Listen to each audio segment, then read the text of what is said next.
உள்மனது ஆழ்மனது அப்படின்னு சொல்லுவோம், இன்ட்யூஷன்னு சொல்லுவோம். சரிங்களா? உங்ககிட்ட ஏதோ ஒன்று சொல்லிக்கிட்டு இருக்கு, அதை நீங்கள் நம்புங்க. சரிங்களா? அது பிரகாரம் நடந்தீங்கன்னா கண்டிப்பாக சரியான பாதையாக இருக்கும். சரிங்களா? மற்றவங்க சொல்கிறத நம்புறதை விட உங்கள் உள்மனது என்ன சொல்லுது, உங்கள் ஆழ்மனது என்ன சொல்லுது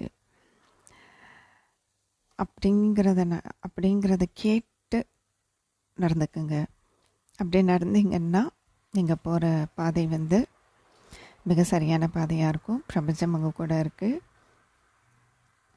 கடவுள் உங்கள் கூட இருக்கார். நிச்சயமாக உங்களுக்கு இதில் மகிழ்ச்சி, சந்தோஷம்,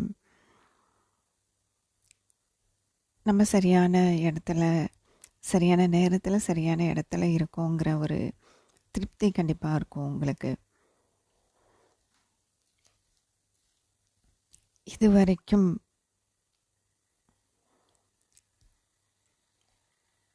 அதாவது இந்த விஷயத்தை நீங்கள் தனியாகவே இருந்து யோசனை பண்ணியிருக்கீங்க.